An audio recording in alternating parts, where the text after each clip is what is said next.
지금부터 본격적으로 대학 사례 발표를 시작하도록 하겠습니다. 포럼이 진행되는 도중 궁금하신 부분이 있는 경우 질의응답 시간을 활용해 주시기 부탁드립니다. 아울러 온라인을 통해서 포럼을 시청하고 계신 여러분들께서도 유튜브 채팅창에 질의를 올려주시면 질의응답 시간에 답변이 이루어질 수 있도록 하겠습니다.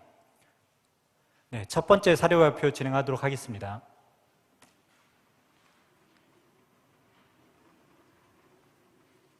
네, 첫 번째 사례 발표는 수도권 사립대학교 사례인데요. 금일 발표를 해주실 세종대학교 김희연 교육혁신처장님 모시도록 하겠습니다. 큰 박수 부탁드립니다.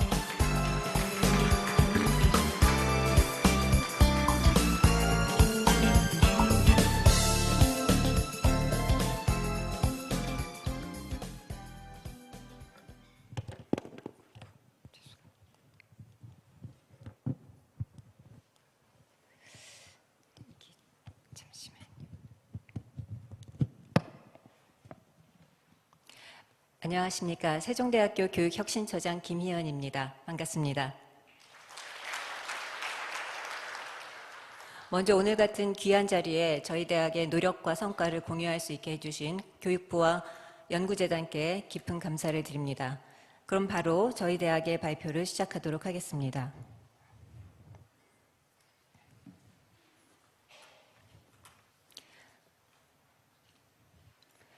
네, 저희 발표는 먼저 세종대학교의 비전과 학사구조의 특징을 소개해드리고 이후에 전공자율선택제 유형 1과 유형 2의 개요, 그리고 이를 추진하기 위한 전공선택지원 4U 체제 구축에 대한 구체적인 설명과 더불어서 이를 위한 제도 기반 혁신, 그리고 마지막으로 추진 성과에 대해서 말씀드리도록 하겠습니다. 저희 세종대학교는 애지정신, 기독교정신, 훈민정신을 교육이념으로 해서 창의융합시대를 선도하는 글로벌 명문대학으로 거듭나기 위해서 발전계획인 이노비전 2030에서는 세계 100대 대학 진입을 발전 목표로 삼고 있습니다. 이를 통해서 창의적으로 사고하고 도전하고 그리고 세상과 소통하며 나누는 세종형 인재를 기르고자 노력하고 있습니다. 세계 100대 대학 진입이라고 하면 많은 분들이 이 대학이 랭킹에 너무 목매어서 그 랭킹을 의식하는 것이 올바른 일인가 이런 그 질문들을 많이 하긴 하는데요. 저희 대학은 20년 전부터 세계대학 안에서의 저희 대학의 위상 제고를 전략적으로 추진해 왔었고 그 결과 최근 5년간의 상승 추세를 확인할 수 있습니다. 그래프에서 살펴보실 수 있듯이 국내 대학 중에서 유례없는 성장을 거듭하고 있는 역동적인 대학입니다. 23년에 벌써 TH 세계대학 평가 순위에서 아시아 대학 내 39위를 차지했었고요. 24년 US 뉴스 앤 월드 리포트에서는 서울대가 135위라면 200위에서 250위권 위로 올라가서 저희 세종대학교는 241위를 차지했습니다. 작년 기준으로만 해도 250위에서 300위권 내에 있었던 대학이 다시 상승을 하게 되었습니다. 특히 아시아 대학으로만 평가를 하는 경우에 50위 이내의 국내 대학은 단 3개 대학만 속합니다. 서울대학교가 23위인 것을 포함해서 연세대학교, 세종대 3개 학교만이 아시아 대학 50위 내의 랭킹 안에 들었습니다. 특히 가장 최근 며칠 전에 발표된 25년 TH 세계대학 평가에서 국내 대학 순위가 계속 8위에 머물다가 올해에는 7위로 상승하는 쾌거를 올리게 되었습니다. 그러나 모두가 생각하실 수 있다시피 이러한 성장은 저희 대학이 오랫동안 중점을 두었던 교환의 연구력 강화가 가장 큰 동력이 되었던 것이 사실입니다. 이러한 과정에서 근래 가장 새로운 큰 정책적 변화는 교육의 질을 학생 중심으로 더욱 높이는 것이었고 교육부에서 진행하고 있는 대학 혁신 지원 사업은 저희 대학 교육 혁신의 중요한 마중물이 되었습니다. 이에 42.6%에 머물렀던 1주기 사업에서의 교육 영역의 사업비 투입률을 2주기 사업부터는 약 72%로 대폭 늘려서 교육 영역에만 배정을 했습니다. 그 결과 전공 자율선택제를 포함한 여러 교육사업과 교육환경 개선 추진을 할 수 있었고 23년도 작년도에 평가 S등급을 받았고요. 24년도에도 역시 S등급을 받아서 연속 S등급을 받게 되어서 인센티브가 많이 올라가게 되니까 교육 영역에만 작년에 약 80억 원 그리고 올해 약 70억 원을 투입할 수 있었습니다. 여기서 잠시 세종대학교의 비전과 학사 구조의 특징에 대해서 짚어보겠습니다. 세종대학교 하면 아마 여기 계신 분들 중에서도 연배가 높으신 분들은 수도여자사범대학을 떠올리실 수도 있겠고요. 아니면 만화애니메이션, 호텔관광, 무용 등을 떠올리실 수 있는 분이 많을 겁니다. 그러나 저희가 종합대학이 된 이후 약 50년에 걸친 이공계열 중심 대학으로의 체질 변화를 추진한 결과 현재는 전체 정원 2,564명 중에서 이공계열이 68.5%, 약 70%를 차지하는 이공계열 중심 대학으로 거듭났습니다. 특히나 전체 정원 중에서 첨단학과가 24.7%를 차지할 정도로 지금 25학년도 입학 기준으로 6개 학과 정원을 634명을 이미 차지하는 매우 첨단 미래산업 중심의 체질 개선이 이루어진 것이 사실입니다. 그렇다고 해서 그러면 학생의 전공 선택과 진로 강화를 위한 학사제도 유연화와 융합화가 최근에 일어난 것은 아니고 약 10년 전부터 본격적으로 추진이 되어 왔는데 예를 들어 2014년도에 처음으로 융합전공이 신설이 되고 2015년도에는 전과 제한을 30% 정도로 완화하고 뿐만 아니라 2019년, 2020년도에는 대거 연계융합전공을 개설하게 되었고요.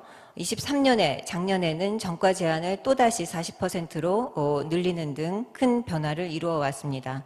그 결과 24년도에는 25학년도 5개월 통합무직 작년부터 시작한 것을 유지할 뿐만 아니라 신입생을 자율전공학부로 새롭게 받아들일 준비를 하게 되었고 그리고 첨단학과 중에서도 지능정보융합, 콘텐츠 소프트웨어 학과가 추가 증원이 되어서 신설되었습니다. 그리고 그 다른 대학에서도 많이 추진을 하고 계시겠지만 저희 대학에서 하고 있지 않았던 세종 인재자기 설계 전공을 처음으로 운영하기 시작했습니다. 자, 이러한 그 전공 선택 자율이 많이 증가함에 따라서 저희는 동서남북의 전방위적 지원을 위한 교수 지원, 또래 동년배들 집단의 지원이죠. 또래 지원, 그리고 교과와 비교과를 연계한 교육과정의 지원, 그리고 학생들의 주도적인 활동 지원을 설계하고 추진하고 있습니다. 이게 먼저 지나가 버렸습니다. 죄송합니다.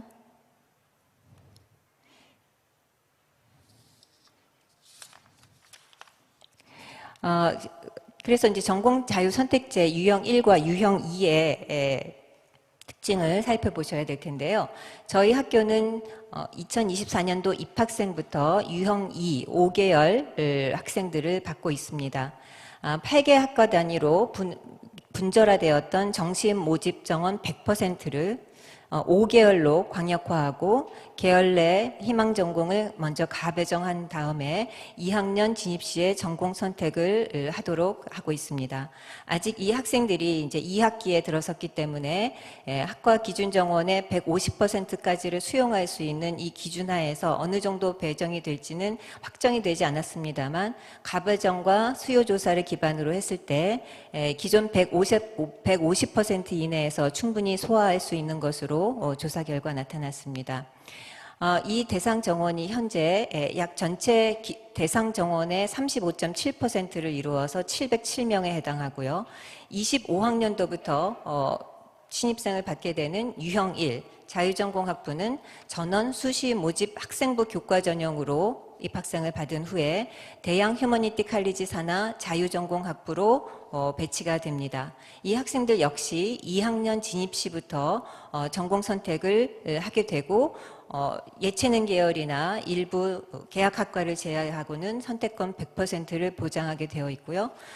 전공 진입을 위한 전제는 아주 단순합니다. 24학점 이수만 채우게 되면 어느 전공에든 진입을 할 수 있도록 했습니다. 그래서 제가 앞뒤가 조금 바뀌었습니다. 죄송합니다. 이런 학생들과 유형 1뿐만 아니라 유형 2를 전반적으로 지원하기 위한 동서남북의 전공 선택 자율제 추진을 위한 학생들의 지원을 교수 지원, 또래 지원, 교과, 비교과, 그리고 활동 지원으로 설계하고 진행을 하고 있는데요. 조금 더 상세히 설명을 드리겠습니다. 먼저 교수 지원은 무엇보다도 학생들이 원하지만 또 사실상 학생들 만나려고 하면 학생들이 잘 오지 않는 그런 문제점도 있지만 무엇보다도 교원들의 학생과의 상호작용을 강화하기 위해서 저희 대학에서는 아카데믹 어드바이저 제도를 도입을 했습니다. 이 아카데믹 어드바이저 제도는 기존에 1학년 진입을 하면 이 학생을 그 학과 내에서 4학년까지 계속 지도하게 되는 평생 지도교수제를 확장해서 계열별 통합 모집과 학과 소속 진입생의 학사 지도와 전공 탐색을 전문적으로 전담하기 위한 아카데믹 어드바이저 1학년 전담 지도교수 제도를 의미합니다. 이 인포그래픽에서 보실 수 있듯이 이 평생지도교수제 기존의 1, 2, 3, 4학년을 새롭게 1학년만 전담하는 제도를 도입을 함으로써 학생들의 지도를 강화했다고 보시면 되겠습니다. 좀 더 상세히 설명을 드리겠습니다. 이 아카데믹 어드바이저 제도는 서울대학교의 사례에서 볼 수 있듯이 자유전공 학부 학생들을 위한 아카데믹 어드바이저를 전문적으로 두는 경우, 그리고 전공설계지원센터 내에서 전체 학생을 아우르는 전공 설계 및 학사지도 전담 교수를 두는 경우, 이렇게 나눠볼 수 있는데, 저희가 기초연구를 통해서 살펴보았더니 결국 어떤 형식으로든 전공 안에서의 교수님들이 학사지도를 제대로 하지 않고서는 전문화된 아카데믹 어드바이저만으로는 부족하다. 그래서 당장은 아직 미흡하다 하더라도 빨리 아카데믹 어드바이저 제도를 교수님들 사이에서 확산시켜서 5년이 걸리든 10년이 걸리든 이 제도를 정착시켜야 되겠다는 정책적 판단을 했습니다. 그래서 저희는 이번 24학년도부터 모든 학과 전공에서 학과 전임 교수 중에서 아카데믹 어드바이저들을 선임하도록 하고 배정 기준은 약 40대 1을 기준으로 선임하도록 했습니다. 그래서 대상 전공이었던 40개 학과 전공에서 24학년도 1학기에 총 67명의 아카데믹 어드바이저를 배정하고 그 결과 6월 11일 1학기 말에는 이 40개 학과 전공에서 아카데믹 어드바이저가 신입생을 상담한 상담률을 86.2%까지 확보할 수 있었습니다. 이분들은 어떤 역할을 하는가 하면 전체 신입생 면담 반드시 3월 달에 집중적으로 실시하도록 하고요. 수시 면담 시간과 수시 지도를 가능하도록 하는 시간 지정을 하시도록 했습니다. 그리고 학기별로의 신입생 중독 탈락 위험군 관리와 중독 탈락자 현황을 상시 추적하시도록 했습니다. 뿐만 아니라 학과별 학생회와 밀접하게 연계해서 학기별로 멘토를 선발하고 멘토링 활동 지원과 관리를 하시도록 했습니다. 단순히 하시도록 역할만 규정한다고 해서 진행되는 것은 아니기 때문에 이분들의 활동을 지원하기 위해서 아카데미 어드바이저 OT와 특강 그리고 성과 공유회를 개최해서 지속적으로 학기가 누적될 때마다 이 1학년 전담 지도 교수님들의 역량이 늘어나도록 설계하고 있습니다. 뿐만 아니라 학기 단위의 활동비를 지원하고 수업 시수를 드리고 교내 봉사 점수도 부여해 드립니다. 그리고 학과 유지 충원율에 따른 우수 대학 또는 학과에 대한 포상도 실시하고자 계획하고 있습니다. 두 번째로는 아무리 교수님들이 만나려고 해도 우리나라의 문화적인 특성상 학생들은 자신들의 동년배 집단, 또래와의 상호작용을 무엇보다도 중요하게 생각하고 그리고 영향도 많이 받습니다. 그래서 또래 지원을 위해서 피어 멘토링을 강화하게 되었는데요. 기존에도 신입생, 재학생 멘토링 프로그램이 있었습니다. 이 프로그램을 전면 확대해서 기존의 단과대학 단위의 멘토링 프로그램을 학과, 전공 모든 단위로 확대해서, 즉 예전에는 실시하는 학과도 있고 없는 학과도 있었는데 24년도부터는 모든 학과에서 실시하도록 했고, 그리고 학과 내에서 멘티와 멘토 비율은 상한을 약 5대1 정도로 두어서 예산을 배정을 했습니다. 그래서 이 학생들은 12주 범위 내에서 활동을 하도록 되어 있고요. 24학년도 1학기에는 146명, 24학년도 2학기에는 약 410명을 목표로 예산을 배정을 했습니다. 이 피어 멘토들의 역할은 배정된 전공 신입생과 타전공 신입생 멘토링을 하게 되어 있고, 그리고 그 안에 여러 친목 활동뿐만 아니라 전공 소개, 홍보, 멘토링 자료, 동영상을 제작한다거나 동영상을 제작하는데 교수님들과 더불어 같이 협력을 한다거나, 또 학생지원처에서 학생을 중심으로 하는 여러 활동들에 같이 도움을 주거나 아카데미 어드바이저가 주관하는 멘토링 활동 관련해서 필수 참여하도록 했습니다. 이들에게도 역시 활동 지원을 위한 멘토 장학금을 지급하고 멘토 활동비도 지원을 합니다. 역시 이 여러 성과들이 공유될 수 있도록 성과 공유회를 개최하고 단과대학별 우수 멘토를 선발하고 시상을 하고 있습니다. 또래 지원과 더불어서 같이 가야 하는 것이 선배들의 지원이어서 졸업생, 재학생 만남의 날을 활성화해서 가능한 어떤 대가가 오는 것보다는 자기들이 굉장히 친근하게 느낄 수 있는 여러 분야의 사회 진출 선배들을 초빙해서 작년도 기준으로 2003학년도 1학기에만 1,060명, 그리고 2학기에는 1,157명이 참여하는 그런 성과를 올릴 수 있었습니다. 다음으로 교과, 비교과 지원입니다.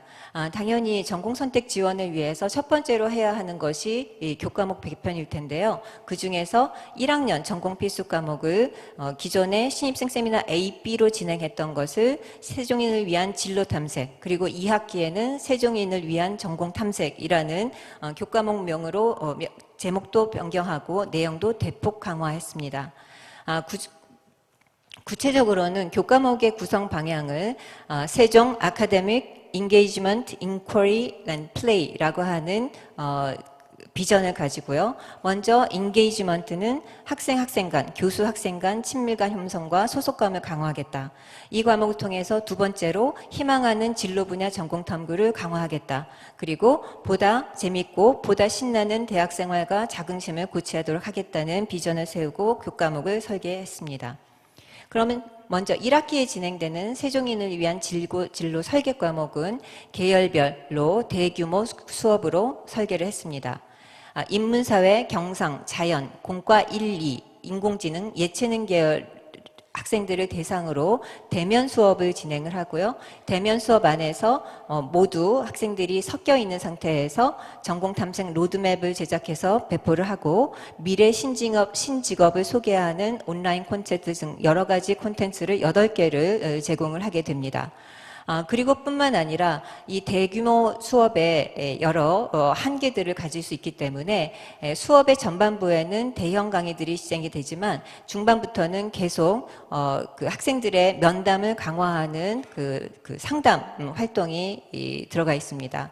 그래서 예를 들면 진로 탐색과 설계를 지원하기 위해서 기초 상담 및 직업 선호도 검사를 실행하고 신입생 전체 2,564명 중에 2,460명이 참여를 했고요. 이 포트폴리오 작성과 심화 상담에만 2,130명, 그리고 진로 동아리를 활용해서 기업 견학을 연계하는 그런 프로그램도 진행한 바 있습니다. 다음으로는 2학기에 지금 진행되고 있는 세종인을 위한 전공탐색 1학점 교필 과목입니다. 이 과목은 이제 본격적으로 2학년 진입 전에 자신들의 전공을 탐색해야 하기 때문에 학과별의 소규모 수업으로 설계를 했습니다. 아카데미 어드바이저가 담당하게 되고요. 앞에서 1학기에 세종인을 위한 진로 설계 과목과의 연계성을 고려해서 각 학과별로 6개의 필수 요소를 포함해서 그 학과 특성에 맞게 16주를 구성하도록 했습니다. 필수 요소를 살펴보시면 첫 번째 학사제도 및 교내 프로그램 안내, 사회 노동시장 학문 변화 탐구에 대한 안내, 특히 2번은 동영상으로 이미 제작된 부분들이 있어서 그것을 활용하도록 했습니다. 그리고 전공 탐색 간담회 또는 전공 설명회, 전공 박람회에 참여하는 것, 그리고 아카데미 어드바이저의 1대1 밀착 상담, 그리고 신입생 멘토링 프로그램 활동에 반드시 16주차 안에서 참여하도록 하는 것, 더하기 졸업생, 재학생 만남의 날 참여입니다. 이렇게 비교과 활동과 교과 활동을 연계시킴으로 인해서 이 1학점 강의가 그 내실 있게 운영되도록 하고 있습니다. 오른쪽에 보시는 거는 2학기에 진행된 전공 박람회인데요. 예를 들면 학생들이 이 전공 박람회에서 스탬프 투어에 참여를 해야만 그 주에 이 세종인을 위한 전공 탐색 한 주 출석으로 인정되는 그런 그 형태를 갖기도 했습니다. 자, 다음으로는 교과목에 대한 교육과정 설계뿐만 아니라 이와 연계되는 비교과 프로그램도 확대할 수밖에 없었는데요. 당연히 이제 전공 자율선택제가 확대가 되면 학생들의 선호 전공인 이공계열, 특히나 컴퓨터공학, 인공지능 이런 쪽으로 몰릴 수밖에 없습니다. 그렇기 때문에 이 학생들의 기초학력을 증진하기 위해서 기존에 있었던 기초학력 증진 프로그램을 확대했는데요. 이 프로그램은 원래 온라인 학습 지원 프로그램으로 수학, 물리, 화학, 생명과학, 파이썬, 경영, 경제 등이 포함이 됩니다. 그래서 이 수업에서는 사전 테스트를 통해서 맞춤형 온라인 수업을 제공하고 다 마친 다음에는 사후 테스트를 통해서 성적 향상이 얼마만큼 일어났는지 점검하는 프로그램으로 운영하고 학생들의 참여를 확대하고 있습니다. 두 번째로는 24학년도부터 스타 기초학력 프로그램을 신설했는데 온라인 프로그램이 가지는 한계 때문에 학생들에게 좀 더 집중, 밀착 지도를 할 수 있을 프로그램을 고안을 했고요. 그것이 스타 기초학력 프로그램입니다. 일반 물리학과 미적분학을 듣는 이공계 학생들을 대상으로 교과 연계 대면 수업과 AI 보조교사, 1대1 튜터링들을 활용한 비교과 프로그램을 운영해서 지금도 운영하고 있습니다. 다음으로는 예비대학 프로그램도 확대를 했고요. 수시 모집 학생들을 대상으로 이미 입학 전에 시행하고 있는 예비대학 프로그램의 교과목 등을 보다 대상을 확대해서 그 교과목도 추가해서 프로그램을 확대를 했습니다. 그래서 아직 이제 학생들이 들어오지 않았지만 이제 앞으로 들어올 자유전공 학부 학생들을 위한 교육과정 설계를 예비대학부터 1학년 부터 4학년까지 이르는 교육과정 설계를 마쳤고요. 그리고 이 자유전공학부 교육과정 설계에서 가장 중요한 핵심 포인트는 1학년 1학기와 2학기에 걸쳐서 진행될 주제탐구 세미나를 추가한 부분이었습니다. 특히 1학기에 진행되는 주제탐구 세미나는 필독서나 주요 역사적 사건을 각색해서 영상 콘텐츠로 제작하는 PBL 수업으로 진행할 예정이고 2학기에 진행되는 세미나는 창의적 문제 해결을 위한 디자인 띵킹과 스탬프 기법을 결합해서 PBL 수업으로 진행할 예정입니다. 자, 활동 지원 차원에서는 결국 활동을 교수들이 주도를 해도 학생들은 잘 참여하지 않는 문제가 있어서 전공 박람회나 전공 설명회를 학생 주도로 바꾸는 일들을 매우 강조하고 있습니다. 1학기에는 대형 강의 내에서 여러 콘텐츠들을 참여하고 콘텐츠들을 소개하고 그리고 교수님들이 직접 오셔서 학과 소개를 하는 전공 설명회를 시행을 해서 신입생 약 2,888명이 참여를 했고요. 9월 말에 진행된 전공 박람회와 전공 설명회는 각 학과의 어카데미 어드바이저와 멘토 그리고 학생회가 공동으로 협력해서 대성황리에 40개 학과에 45개 부스를 설치하고 약 1,000명, 1,082명이 참여하는 쾌거를 이루었습니다.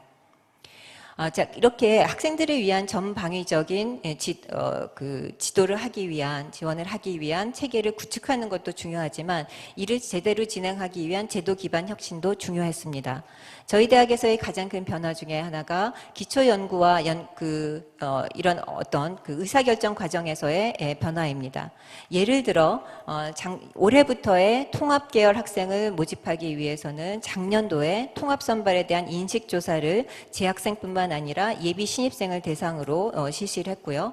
또 내년부터 신설되게 될 자유정보학부를 위해서는 주요 7개 대학의 8개 성공 사례를 살펴봄으로써 저희 대학이 나가야 할 방에 대해서 아주 조밀하게 준비를 했습니다.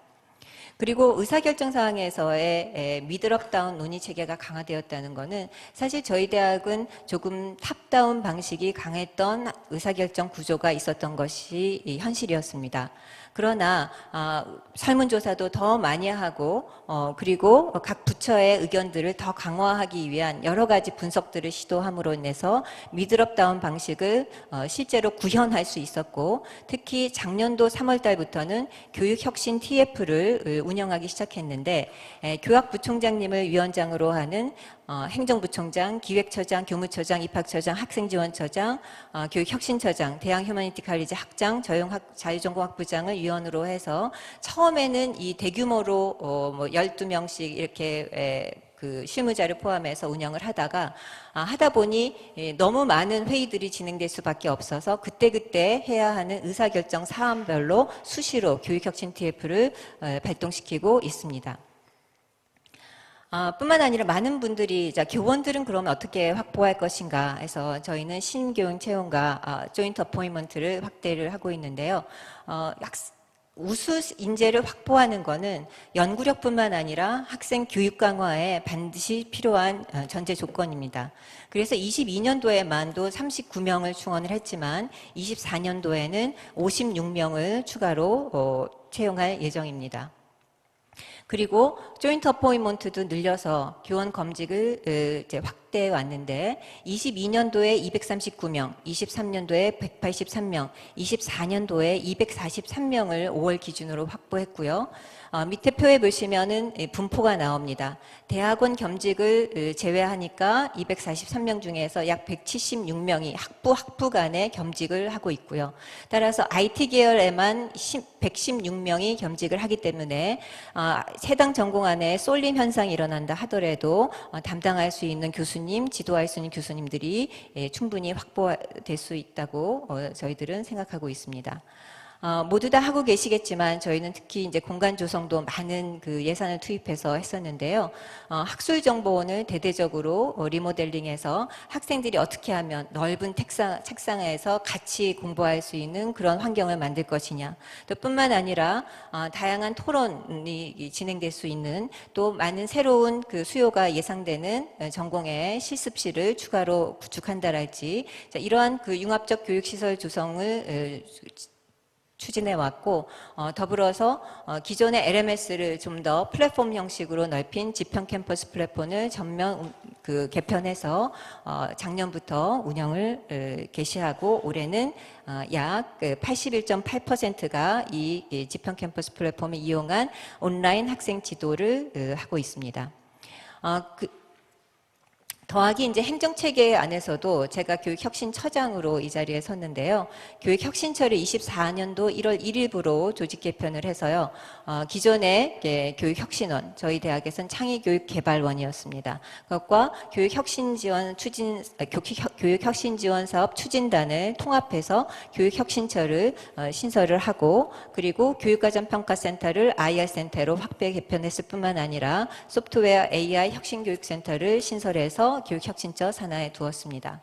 그리고 또 큰 변화 중에 하나가 학과 사무실을 거의 없앴습니다. 그리고 단과대학 안에서의 하나의 사무실 안에 학과의 행정 보조를 할 수 있도록 다 통합을 해서요. 그래서 기존에 약 44개로 분절되었던 학과 사무실 공간을 24개는 지금 자녀 공간입니다. 그래서 실제 학생들이 와서 이제 문의를 하는 공간은 다 통합되었다고 보시면 되고요. 뿐만 아니라 가변적인 전공 수요에 대비한 학과 공간을 추가로 확보해서 기본적인 지난 23학년도까지의 사무 공간에 비해서 학과 행정 단위 사무실이 약 48% 감소하는 결과를 낳았습니다. 그리고 24학년도 1학기에는 전공설계지원센터를 신설해서 교무처 산하에 두었는데 저희가 지금 이건 약간 조정 중에 있습니다. 왜냐하면 이 약간 급하게 이 전공지원센터를 신설을 일단 발족을 했는데요. 저희가 그 서울대학교의 사례와 마찬가지로 전체 전공설계를 기획하고 지원할 수 있는 전공설계 전담 아카데믹 어드바이저를 채용하려고 하고요. 그 채용 모집 공고가 곧 나갈 예정입니다. 그러나 또 이제 이 부서를 어디에다 두어야 할 것인지 지금 이제 약간 변화가 있을 것 같습니다. 어쨌든 이 전공설계지원센터도 이미 신설되어서 올해 말부터 내년까지 이 기능을 대폭 강화하려고 하고 있습니다. 그리고 학생 전공 그 자기 설계 전공이 이미 신설되었다고 말씀드렸는데요. 학사제도 유연화를 대폭 강화하고 있고 그 중에서도 저희가 아주 중점적으로 추진하고 있는 것이 마이크로 디그리의 신설과 확대입니다. 기존의 마이크로 디그리 신설이 이미 이루어졌지만 AI 마이크로 디그리를 전 학과 모든 학과에 개설하도록 추진해서 내년도 2학기까지는 이 학과들이 이 모든 교육과정을 마련해서 개설을 할 예정입니다. 그래서 지금 왼쪽에 보시는 표는 24년도 10월 1일 기준으로 일반 마이크로 디그리 전공 트랙형이 10개, 산학 연계형이 3개, 그리고 마이크로 디그리 오른쪽 그 표입니다. AI 마이크로 디그리를 추가 개발하도록 해서 AI 연계형이 42개, 심화 4개, 융합형이 2개. 심화형은 결국 그 이제 이공 계열 안에서의 과정이겠죠. 그래서 이미 교육과정 개발을 완료한 학과들의 리스트가 표로 보입니다. 뿐만 아니라 그 창의학기제 내실화를 위해서 저희가 24년도부터는 집중 이수제, 즉 하계 학기, 동계 학기를 도입해서 학사 일정을 좀 더 유연화하기도 했고요.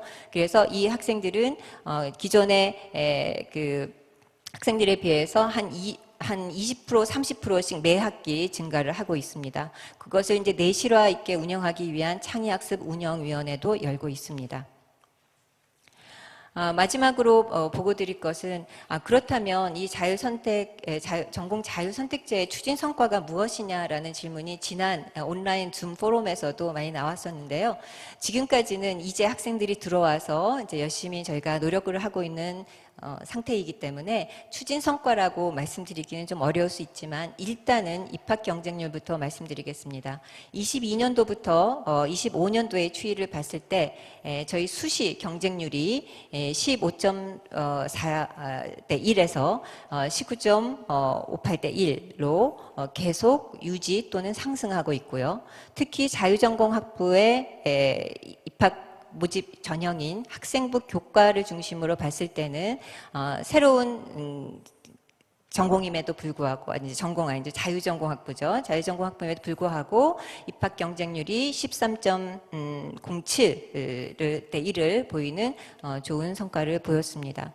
유지충원율도 22년도에 100.627%, 23년도에는 약 103.59%를 이루었습니다. 앞으로 전공자율선택제를 통해서 저희 세종대학교는 항상 뭐 학령 인구의 저하 그리고 많은 위기를 얘기하고 있는데 때로는 위기가 기회가 될 수도 있다고 생각합니다. 그래서 좋은 실적을 내고 그리고 많은 대학들과 공유를 하고 저희 국가 발전뿐만 아니라 세계 인류 공존 발전에 이바지하는 대학으로 거듭나고자 합니다. 지금까지 저희 발표를 들어주신 분들 정말 감사드립니다. 이상입니다.